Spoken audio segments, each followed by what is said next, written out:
Hey guys, welcome. Muskie Road Rules Podcast, episode number 233. Jesus, I can't believe we've done this many of these things, but we're glad to have you. Glad that you guys are still listening to us from all over the country. I get to see where everybody's listening, and we've got at least one person from 4 states, and it's quite exciting. That we Tony wanted to get an interpreter, but I told him that everyone in the U.S. speaks English, so we don't have to do that. And then he thought, with everything else that, we wanted to get a sign language person. Then I had to explain to him on a podcast, people can't see fingers. So another thing. And so all of you guys should know that out there about Tony. But he'll be back here soon. He's taking a little hiatus right now. He's got to plant tomato plants or, check on his bees or something. I don't really know what he does half the time. But, guys, we're glad to have you guys here with us tonight. I'm sitting here at the table. I'm looking at a bag to go from the Cracker Barrel. I'm sure there's a Reba CD and some checkers in there for me to play with. And, guys, tonight's podcast is brought to you by, let's do Muskie Hunter. We got a tournament that's coming up down here. Muskie Hunter Tournament. It's going to be down here on Cave Run Lake. It's going to be here on May the 13th. And there are a ton of prizes that we're giving away for this. It's going to be a large payback. And we've also got some side prizes and that are, pretty remarkable. So we're going to have $1,000 go to the biggest fish. We've also got first fish. It's going to be by Crash's Landing, and it's going to be $250 for the first fish. And this is on top of the final, the winners. I mean, this is all just side stuff on top of the winners. And then we got Pop Southern Barbecue and you guys are probably going to laugh at this, but Meemaw's Liquor. Everybody knows what Meemaw is. And, it's one of those, if you have a receipt from there, it's an extra $500 from the week before. It's an extra $500. So we got a lot of cool stuff happening with that. Go to muskiehunter.com, check that out. Sign up May 13th. Come down here, fish a one-day tournament. It should be a great time. On tonight's podcast, we got some really good we have at least 2 really good guests, and one that I think is it may not be as good, but I won't tell you which one. I'll let you figure that out for yourself. We've got Jordan Weeks from up in Wisconsin. We got Chad Harmon from Ohio, and we got Brian Clark from Pennsylvania. Guys, how's it going? Going really well. How are you? I'm doing good. That's Chad there. Jordan, what's going on with you? Just trying to thaw this snowpack in Wisconsin and get rid of this white stuff.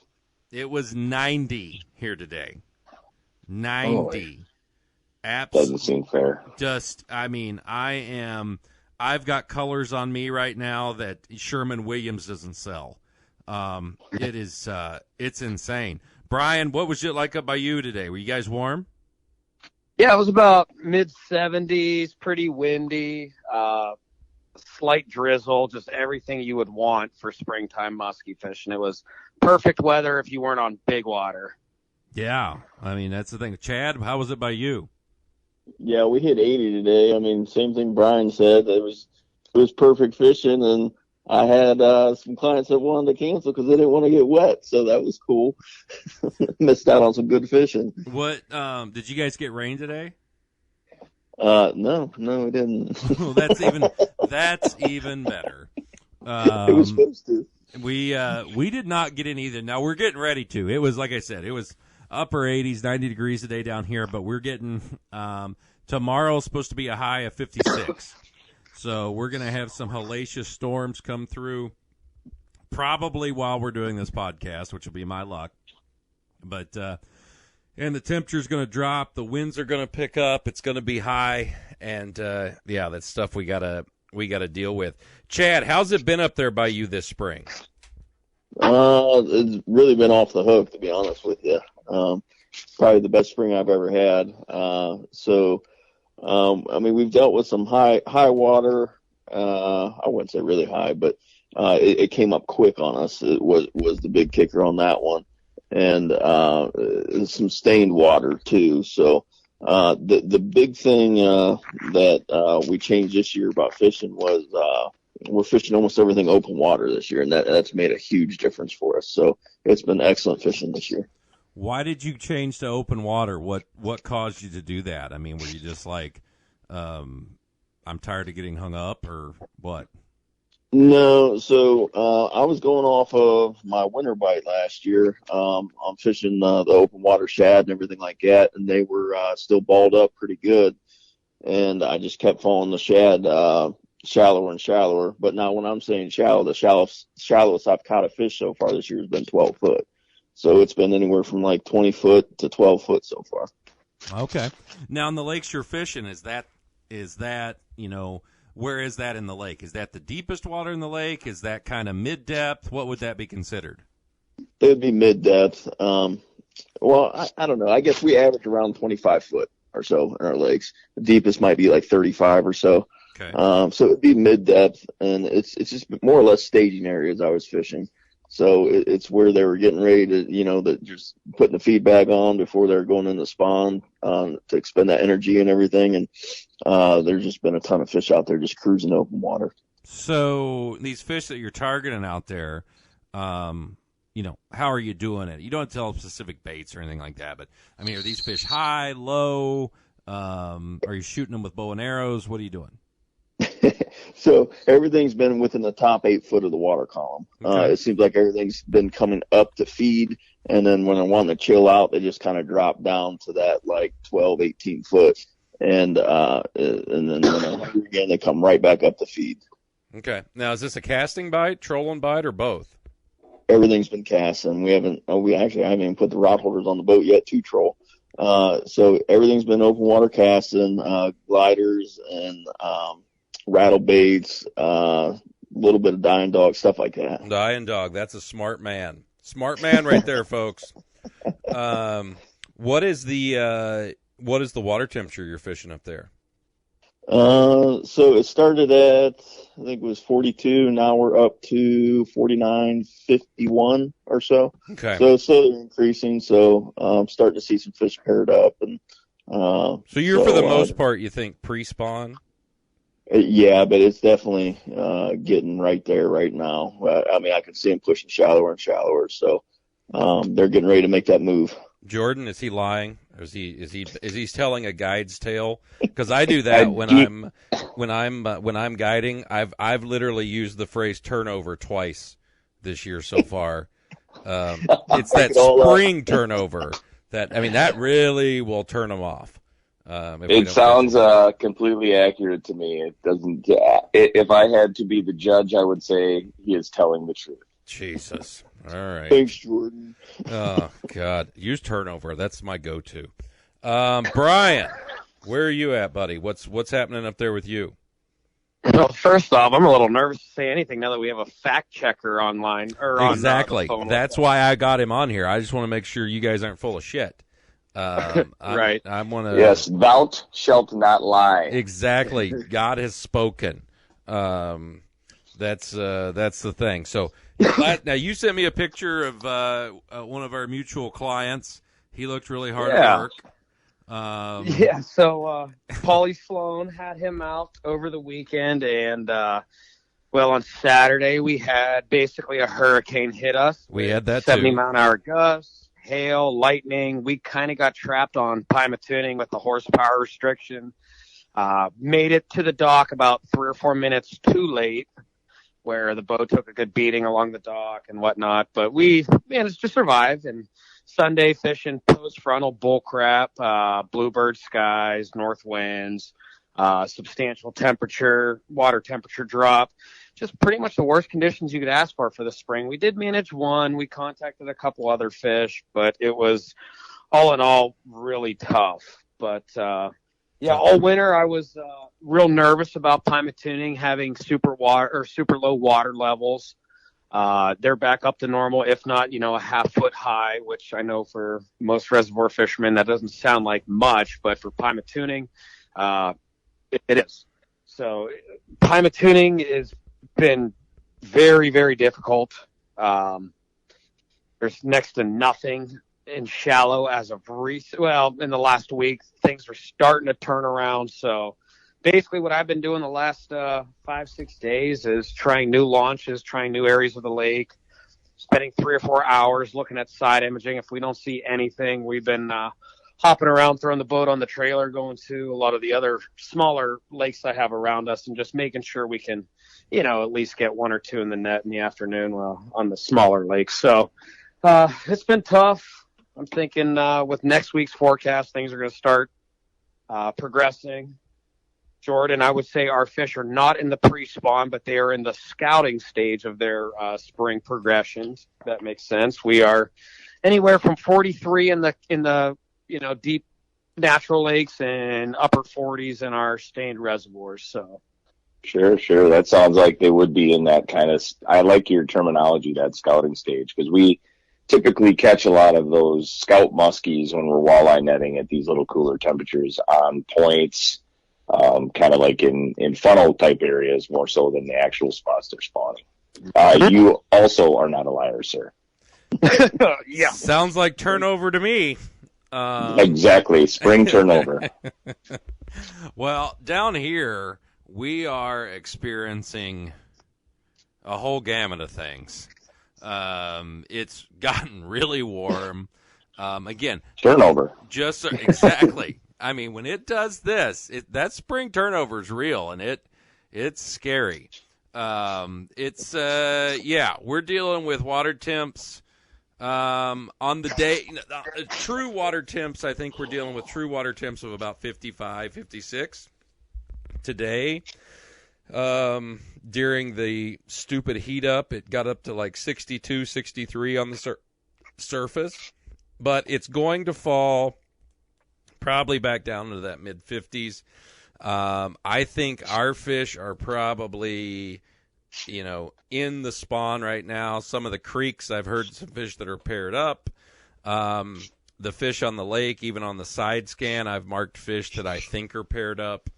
And so I think that's where we're at.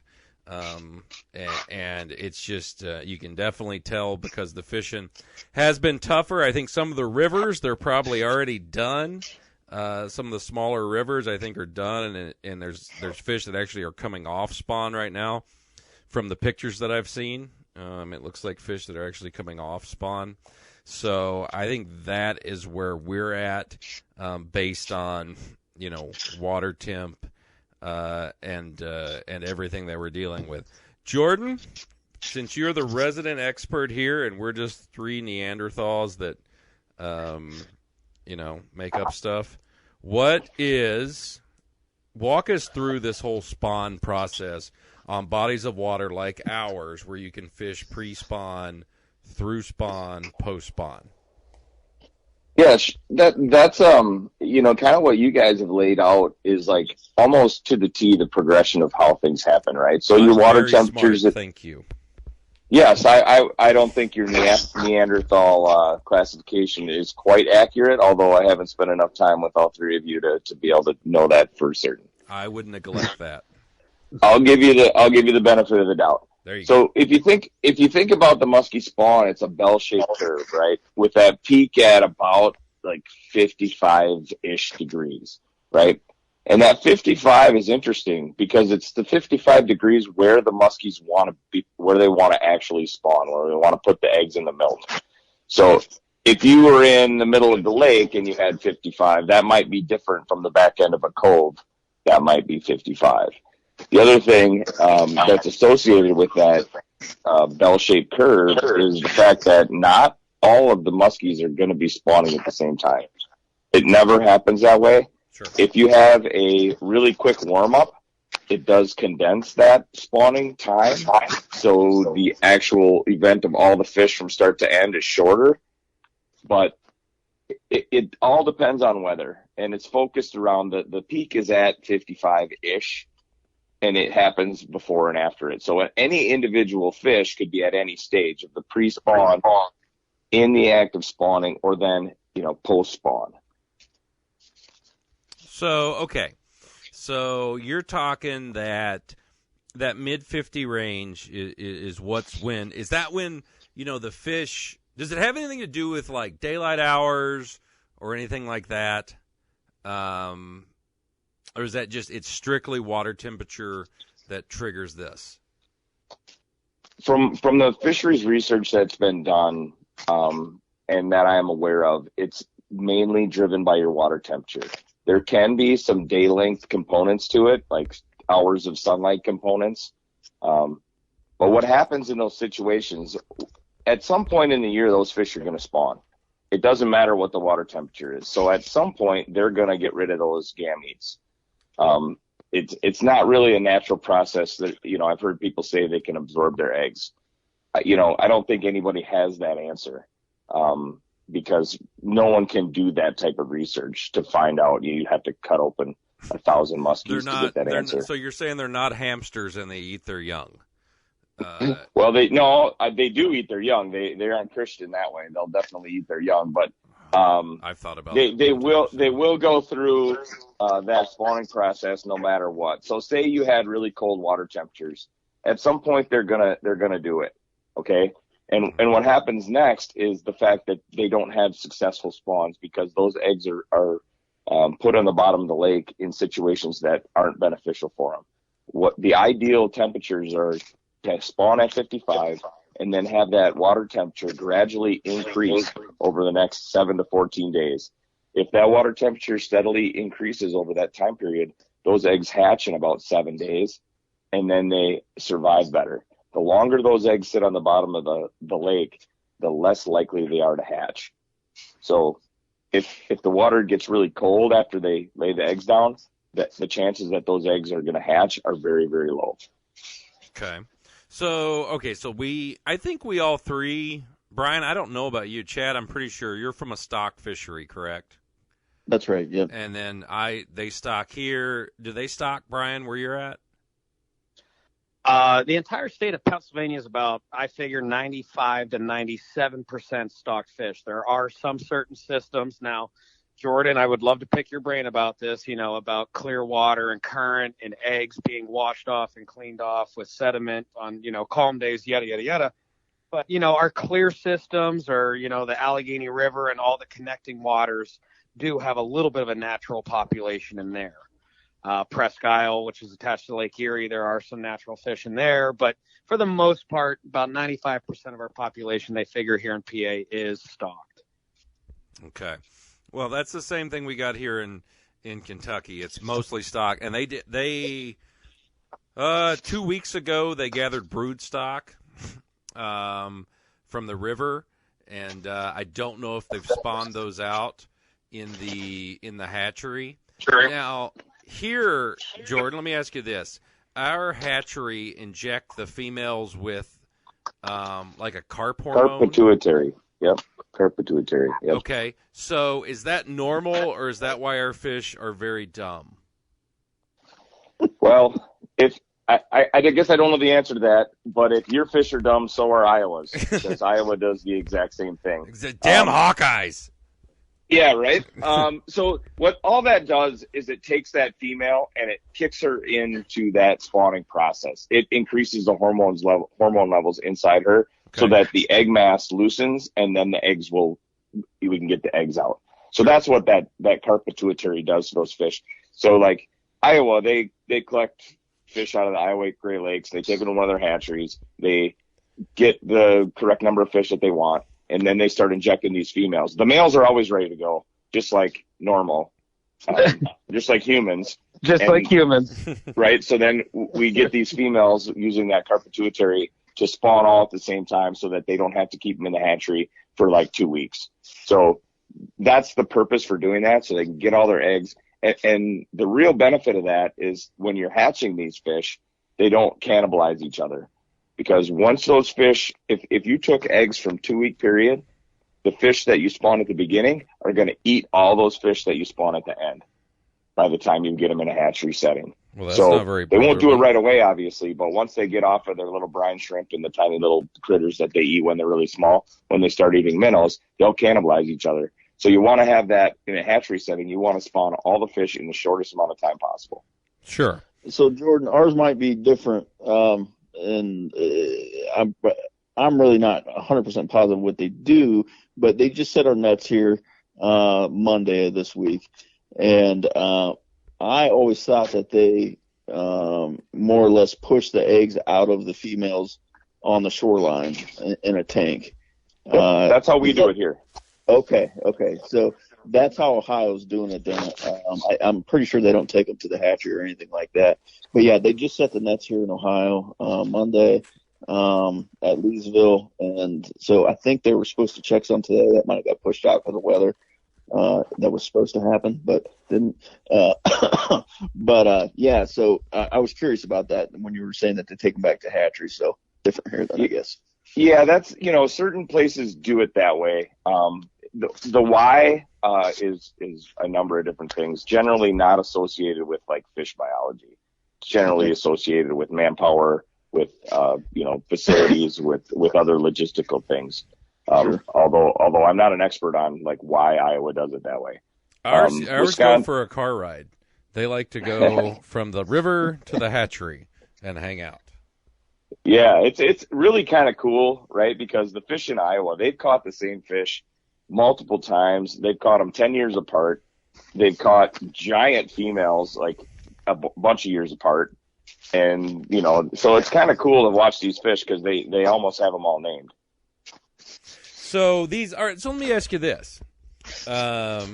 With, and this is something I've heard, and I don't know if it's like an old wives' tale or what, but, when a fish gets so big, say a fish gets to 50 inches, is there a point where a fish gets so big that its eggs aren't viable?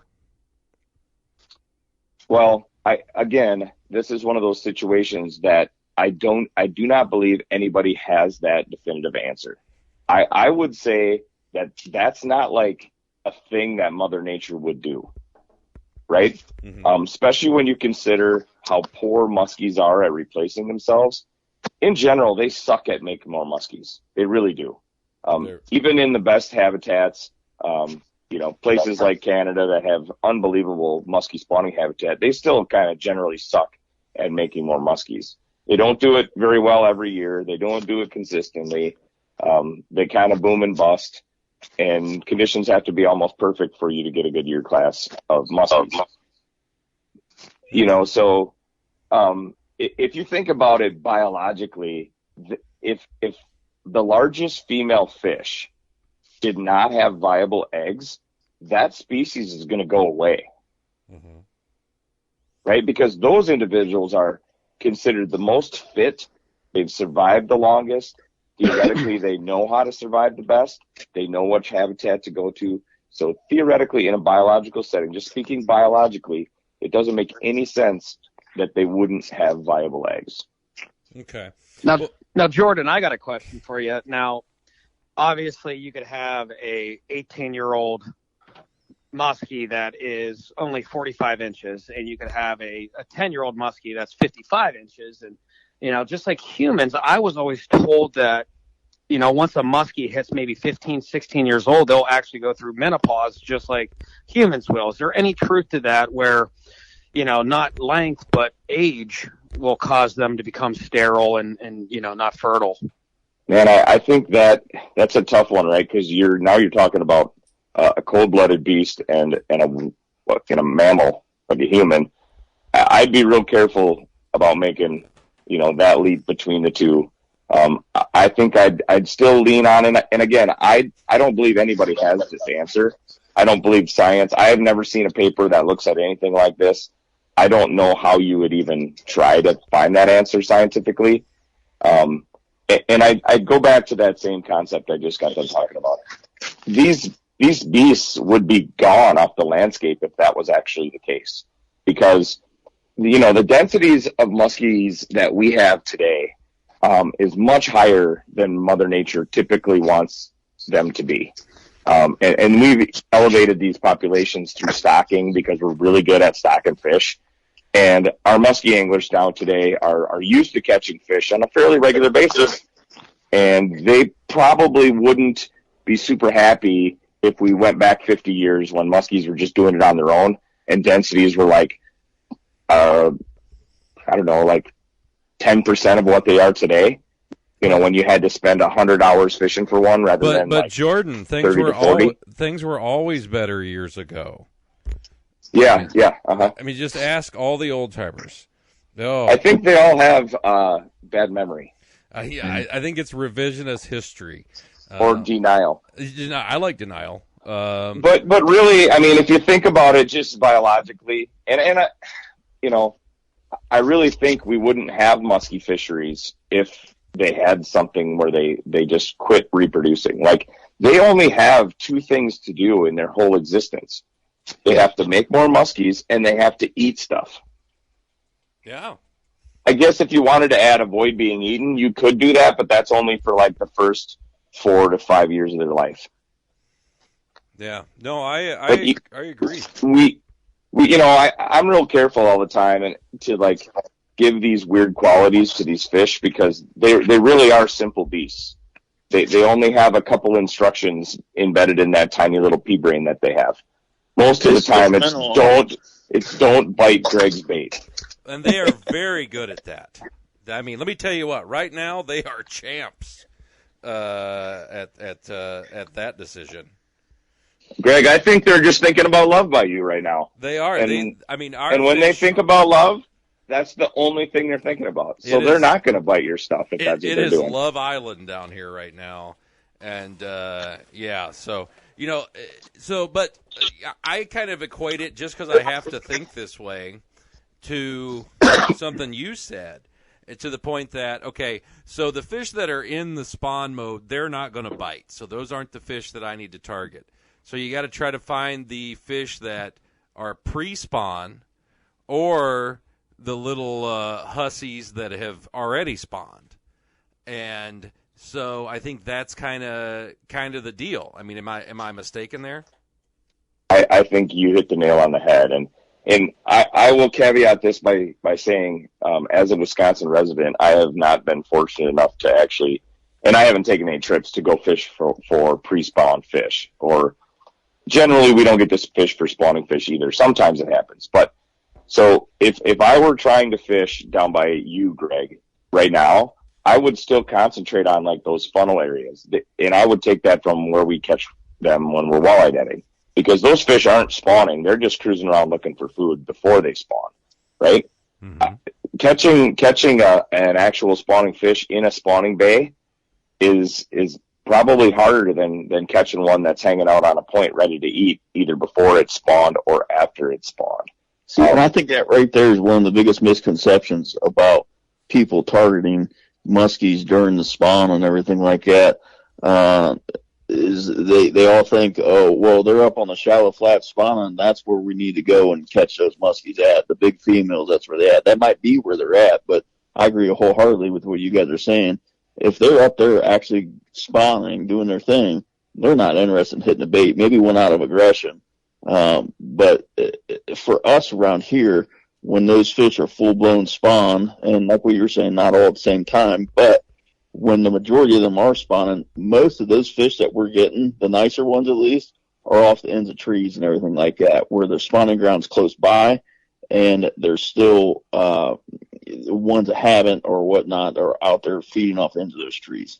Yeah, I agree with you wholeheartedly. And then in Wisconsin, what we normally get, like opening weekend, it's post-spawn several weeks. And the reason people have success in like shallow, weedy bays in Wisconsin at that time of year is because those males are still there waiting. They think there's going to be another girl showing up at some time. So they're hanging out there. They got their tongues hanging out. They're hoping for the last female to come in and say hi. And, you know, it's more rare to catch a big fish in those situations. In Wisconsin, in my experience, if you want to catch bigger fish, you got to head to open water at that time of year because that's where the girls are. So the boys are like the males still are like, hanging out at the bar. Yeah, they're swiping right, just constantly. Yep. Swiping right. And they're there. I mean, and you can catch them because they've been, you know, in this spawning mode for several weeks and they also need to eat. So you can catch them.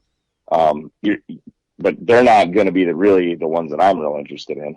Yeah. No, I totally get that. So, all right, well, let's take a little break from this because Brian, you're the master of ceremonies here. And you've got the matchups that we got to finish voting on. What are we going to do here first? So, yeah, last podcast we left off with the Sweet 16, and we are now down to the Elite 8. And if you're listening to this podcast now, we have already settled out our Final Four. So, you can still get on there and vote, but I have already tallied them by the time you're hearing this. But yeah, we're now into the Elite 8, and it looks like for the most part I have figured out who the Final Four is going to be. I mean, there is a pretty much, a lopsided victory for every bait going into the Final Four. So yeah, we can discuss the Elite 8 matchups and then talk about the Final Four on here. So yeah, the first matchup we have is in the Northwest region, and this is the trolling region. And the two baits we have going up against each other are Grandmas and Jakes. The Grandmas last week knocked off the headlocks and matlocks, and the Jakes took out the perch bait. So what seeds are these? These are 1 and 2. 1 and 2. Okay, the big dogs.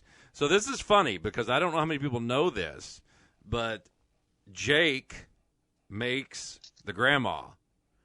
And Jake is the reason the Jake is named the Jake. They designed it and everything. Jake Supani up there in PA, right where you're at, Brian. Is he still alive? Oh, man, I don't think so. And I know the company has now moved over to Andover, Ohio, which is right on Pymatuning Reservoir. But yeah, his original shop was on the PA side of Pymatuning, and now they're making them over into Andover. And Jake, if you're still alive, I'm sorry, buddy, but I think he has passed. Yeah, we definitely don't want to be in the business of killing people on the podcast, do we, Greg? Oh, good God. Because then there'll be people yell at you, or actually they'll just yell at me, and that's, I'm used to it. And if you do want to yell at me, you can always text us on our text line, the Lunge and Lures text line, which is 606-776-6570. Again, Lunge and Lures makes the 22 short, 22 long. They're also the maker of this Chad, named after someone else on the podcast that shares the same name. Makers of a ton of cool baits. They've got the Alley Cat series of baits right now. Check them out at lungeandlures.com. Again, 606-776-6570. The dogs are fighting. I would have to go here. I think I'm going to go with the grandma. Just caught a ton of fish on grandmas, casting and trolling over the years. I'm going with grandma. Jordan, what you got? This is easy for me. I am a grandma lover. I love my grandmama. Nice. I that's the minnow bait I use most often if I'm going to grab one. It's going to be a 9-inch jerk bait grandma. All right. Chad. So I'm on the other end on that one. So I have a bunch of both of them, but I have the Jake that actually produces more for me. I bet you if that bait was named Chad, he would also pick it. Yes. Yes. The Chad. He loves it. Okay, so we got 2 grandma, 2 Jake. Brian, what are you doing? I use a lot of both. As of recent, the 7.5-inch grandma twitching over weeds has been a great fall or a spring bait for me. This year, I'm going with grandmas. All right. The Jake goes down. What's the next one? All right. In the next portion of the bracket, we have the Southwest region, which is a mixture, or was a mixture of casting and trolling baits. It's now down to all casting baits. Did I mess that up? Yeah, a mixture of casting and trolling. We have the Cowgirls going up against the Medusas. These are another 1 and 2 seed. The Cowgirls last week knocked off the Shumway Flashers, and the Medusas knocked out the Shallow Invader. Well, I think I've got to go. I think I'm going to put the dogs in a kennel. Brody is about to eat the little one, and I'm not against that. I think I'm going to go. Well, on this one, I'm going Cowgirl. You can't help it. Cowgirl has caught me so many fish, has caught my clients so many fish, has, big fish. Some of the biggest fish ever in my boat have been on Cowgirl, and there's some, and I'm sure there's more to come with those baits. I'm going Cowgirl. Jordan. I don't think this is even close. I think it's Cowgirl going away. Yes, that's I agree. Chad, Definitely Cowgirls. why? Do you have a reason? Because I think they're pretty, okay? Like the flashy. Like the flashy flash. No, we do so well on those in shallow water situations, casting them, and it's just they continue to produce over and over and over again, and it's just such an easy bait to work. All right, Brian. We're going to go with a clean sweep with the Muskie Mayhem Cowgirls. Nice. All right. What else we got? All right, Elite 8, Northeast region, another mixed region of casting and trolling baits. We have the Suix going up against the 22 short. Ooh. That's going to be a tough one. I know it's not going to be a tough one for Chad, considering he made the 22 short. But, I love both baits, caught fish on both baits. My biggest tiger ever was on a 22 short. My first muskie on a jerk bait was on a Miller Perch Suic that I bought out of Bass Pro and used to get 3 of them for $26. I got to go Suic. I've just done so well on Suics. I've caught fish on Suics everywhere. Such a big fish bait. It's a great bait to give to a client if you just need to see a fish. They just seem to pull fish out of structure. I'm going Suic. Jordan. I really like that 22 short. I think it's a very versatile bait.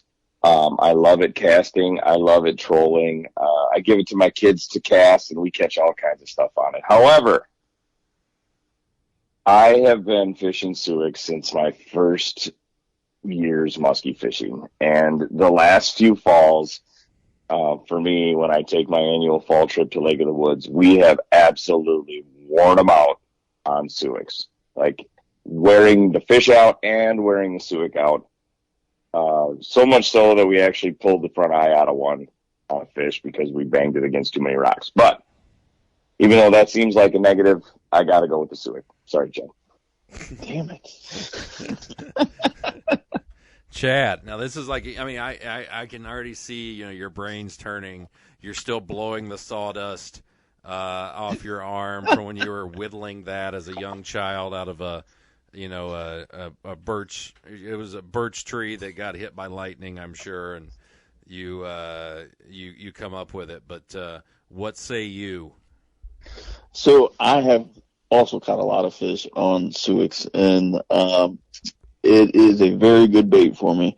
But the thing with Suics for me, it is a springtime bait and a fall bait for me. One of the things, and Jordan mentioned it, is the versatility of the 22 short, that there's so many different ways to fish it that we get fish on here from open water to when it's closing up. And that's my main reason why I'm going with the 22 short, is just I can fish it all year and I can catch fish on it all year. Wow. It's okay to be wrong, Chad. It's fine. I know, but that was a shocker. It was on the edge of my totally unexpected. Pins and needles, folks. Okay, Brian. Oh, man. So Suics are just so perfect for Chautauqua. I mean, just the depth they get to, ripping them through weeds. They're just the perfect Chautauqua bait.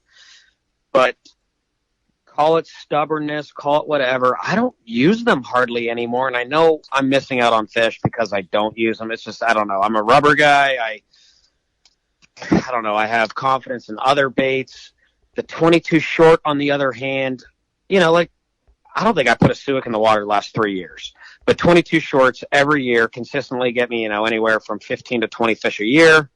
All summer long. This time of year in the spring, they do well for me. So I'm going with the 22 short.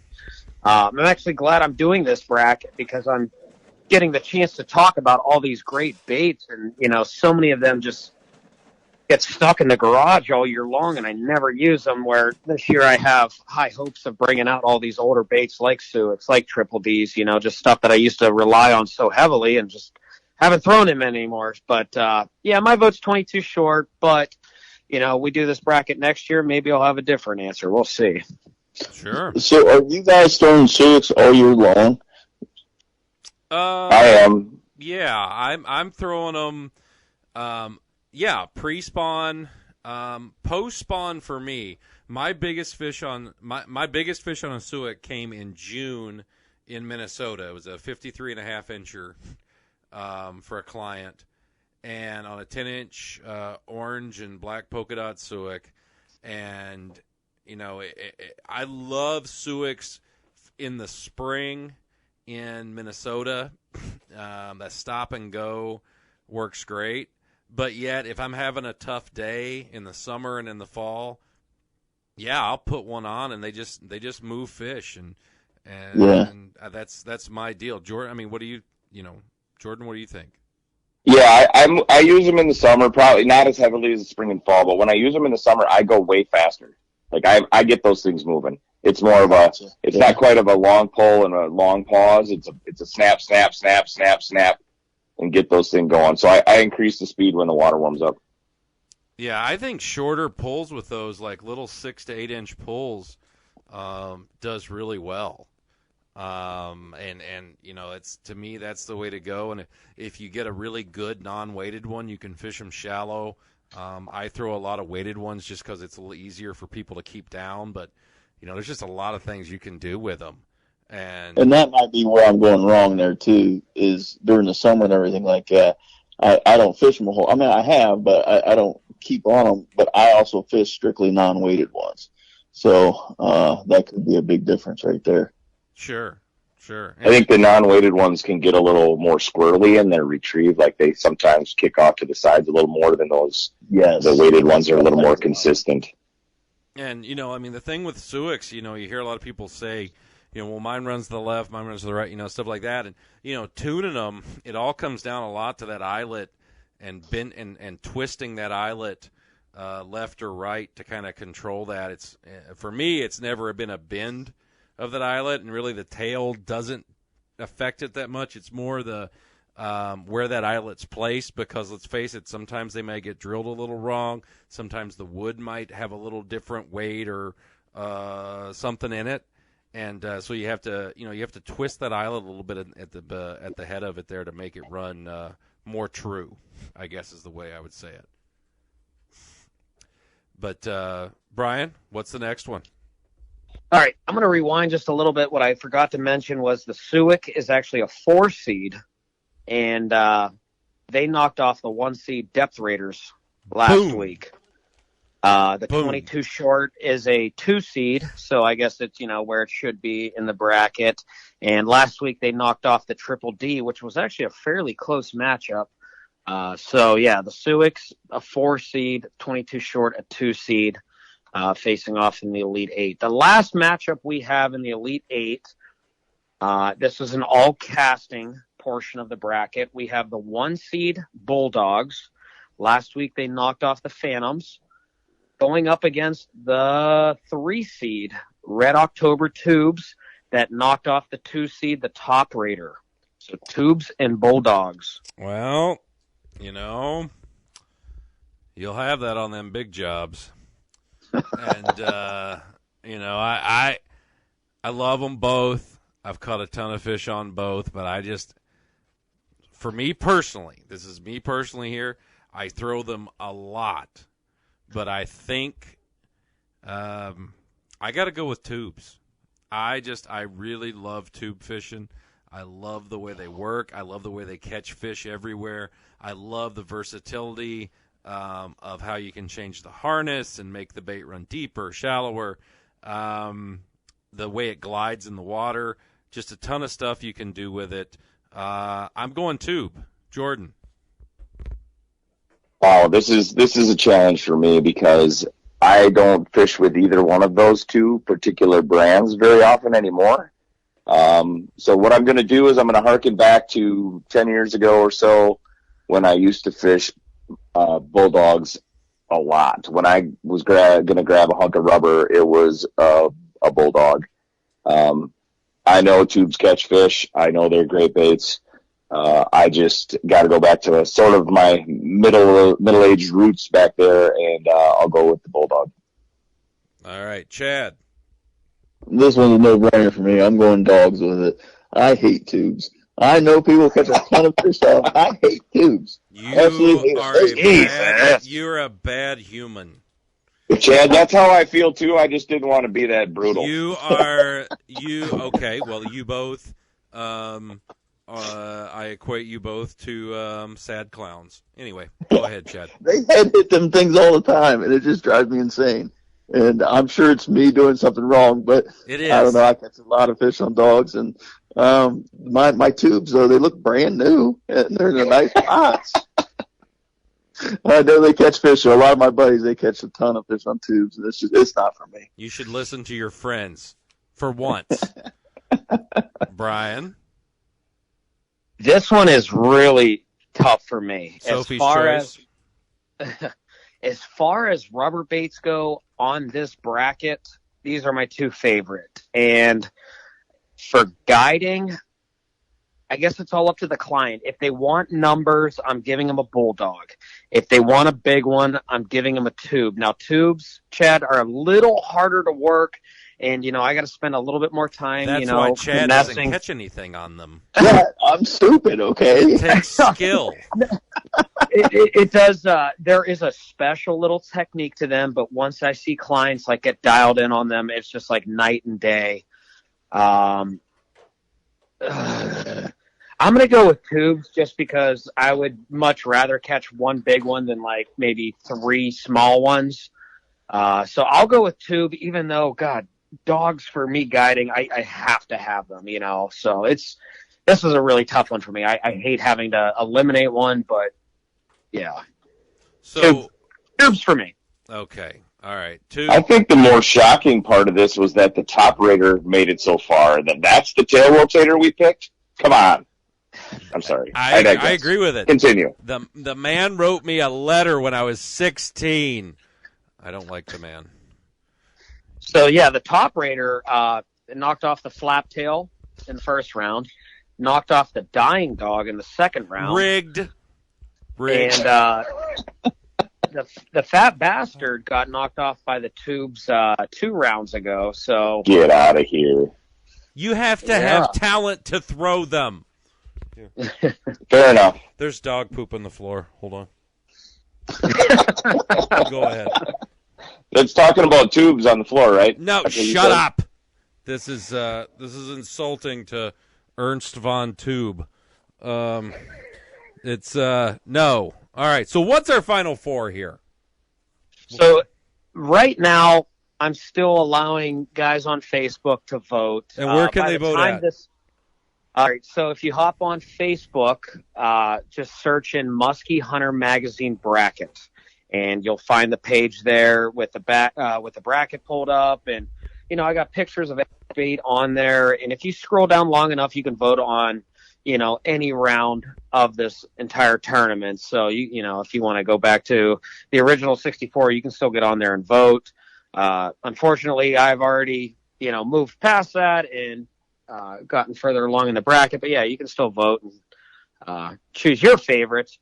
But right now in the final four, we have the Grandmas, the 1 seed in the Troll. The mixed category in the Southwest is the Muskie Mayhem Cowgirls. In the Northeast region, another mixed, we have the Suics. And last but not least, we have the Bulldogs. And like I said, anglers are still voting on them, but right now those look like the 4 champions that are heading into the final 4. Unless you're right, Greg. It's rigged. This is just rigged sometimes. So let's. Can you go back and vote? How mmany times can you vote a day? Because I'm gonna get that fat bastard up into this mix here. Well, each username on Facebook can only vote for 1 matchup. So I'm gonna have 57 accounts by tomorrow. Right. And that would probably do it. There's been about 150 guys or so voting on each matchup. So, yeah, 57 accounts would make a substantial difference in a lot of these matchups. So we've got basically So we have grandma versus cowgirl. I see that being a pretty decent matchup, depending on where you fish, right? I mean, if you fish primarily in a trolling area, a crankbait-driven area, that it might be a little closer than you think. And then we have Suick versus Bulldog, and that's kind of the same thing, old traditional versus, hell, the Bulldog's not new by any means, but your hard bait versus your soft plastic bait. I think it'll be good. So hopefully everybody gets on there and votes a little bit and gets to hear about all the the cool stuff, and would love to know the opinion of everybody. Brian, before we got on here tonight, you said you wanted to ask Jordan about something that you're seeing over in Pennsylvania. Yeah, so last year, red spot showed up again in Pymatuning, and I believe in like 2008 was the first year that it really showed up, and it just decimated that lake's population. And, we finally rebounded. Very rarely would you ever see a fish with red spot. And then last year, I would say over 50% of the fish we caught had nasty, bleeding red lesions all over their sides. We call that mouth. But what made last year the conditions in the water, why did red spot show up last year and hit so much harder than every other year? May I ask a clarifying question first? Yeah. You said that it decimated the population. Did you mean it killed fish? Yes, it was killing a lot of fish. Actually, I was in college at the time and studying ichthyology down in Pymatuning. So look at you, bragging about being in college. Yes, a fellow fish nerd. And if we had a west wind, man, you could walk the east shoreline and every 50 yards see a dead muskie and just nasty softball-sized lesions on its sides, obviously near the genital area of the fish. And it was just like, we're seeing it again. Is there a resistance? Is that population going to be a little better off now than they were 15 years ago? I just, I was just hoping to pick your brain a little bit about red spot and what it can do to a population, when it'll show up, how often, yada, yada, yada. Well, this is one of those instances where I'm gonna preface my comments and say that I am definitely not a fish disease expert. Okay. What typically when you see these things, they're associated with your spawning time and a bacterial outbreak in that system. So it's hard to predict when you're going to have the perfect conditions for this. But when fish go through their spawning events, they chew on each other a little bit and they can get nicked up. And if you have a high bacterial load in those systems at that time, it can perpetuate these skin lesions, these red spots, these infections that the fish get. Most times it doesn't get severe enough to kill a fish. But when you tell me that it killed a bunch of them, that tells me that the conditions were perfect for bacterial growth, and the fish could not overcome that. Other than that, I can't tell you the mechanism by which that particular red spot that you're talking about, manifests itself. We see it on occasion, but generally it isn't severe enough in Wisconsin to kill fish, and especially significantly, like a significant number of fish. So you talked about resistance a little bit. I guess I would add to that is generally with these diseases, these virus that we see in fish, there is a proportion of the population that will be resistant. And those are the ones that hopefully pass on that genetic to future generations or, are able to withstand these types of situations. So I'm sorry that I don't have the exact answer from a fish health standpoint, but that's the best I could do for you. Right. I think what you're trying to say is don't go swimming in there this year in your nanner hammock. Exactly. Maybe that's what started it. That could have Even Brian. exactly. It's if it happened in college, then let's just say exploring could have got you in trouble. Yeah, I mean, if you can get some penicillin to these muskies, I'm sure it'll be fine. Exactly. Exactly. No, I heard it was a virus though. I mean, I'm no expert on viruses, bacteria, and stuff like that, but I know it's like contracted by skin to skin contact. So the spawn is, the best time for them to pass it on to another fish. And unfortunately, last year there was obviously some fish brought back to the hatchery that had the red spot because it's now been introduced to with our brood stock. They pull muskies from like 7 or 8 lakes. Now those broodstock lakes are now showing up with red spot in them. And last year was brutal on a couple of the smaller little lakes that I fish, and we're seeing red spot in all these lakes, and it's just very unfortunate what's happening here because it's all across our region. It was really, really bad last year, and I just wondering, was it just like a way better spawning year where more fish are paired up than normal? Yeah, unfortunately, I don't know the answer to that. But even though the red spot is a virus, the manifestation is bacterial on the outside of the fish, right? So once those lesions open up, bacteria gets in there and then attacks that area. So, is it the chicken or the egg that's killing it? Is it the virus, or is it the fact that you have this bacterial lesion on the side? It's, without testing those fish. I mean, we have people in Wisconsin that could do such a thing.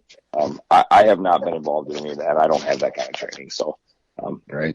Yeah. And it was pretty unfortunate too, where, you think, hey, once you get past the spawn, you're good. Every fish that survived should be okay. But we were seeing fish all the way up into like October just floating around with those giant softball sized lesions. I don't know if they're bleeding to death because of that open wound, or like you said, the bacteria is just, got an open wound to go attack and get into the bloodstream and everything. So it was just, it's just very unfortunate what's happening out this way. And I'm just hoping that there's enough resistance because it did, get into Pima tuning in 2008. And hopefully all the survivors have some sort of strain that can fight off whatever. So, yeah. Did your resource professionals test for VHS? I don't think we ever got VHS in our systems. I think it kind of stayed in the Great Lakes as far as our region. Yeah, that red spot's the one that hit us hard. I remember when that happened, Brian. It decimated it. You're right. I mean, it was nuts. Your description to me, if that happened in Wisconsin, I mean, I would be looking for both, but I for sure would test for VHS. Just because you haven't had it before doesn't mean you can't get it. I mean, we had it in the Great Lakes and Green Bay, and then all of a sudden it shows up inland in Lake Winnebago. There's no real water path for a fish to get from Green Bay directly up there because there's dams in the way. So it came some other way. Well, George, how does VHS spread? Is it like spawning skin to skin contact, or is it just like something in the water? Yeah, VHS is a virus that's in the water. So it's like if I had a cold and all 4 of us were stuck in a 10 by 10 room, chances are you guys are all getting it. So if it's in the water, it's a waterborne virus that basically makes the internal organs bleed. They hemorrhage from the inside out. So what you're kind of describing to me, it sort of sounds like that could be it. And muskies are extremely susceptible to it. It's part of the reason that the greatest muskie fishery in the world, the St. Lawrence River, is having kind of a tough time right now because so many muskies died from VHS. Mm-hmm. So VHS... Yeah, I know the Niagara River, Buffalo Harbor got hit really hard, I believe, in like 2006, and now we're starting to see a pretty substantial comeback, but that was really tough there for a long time.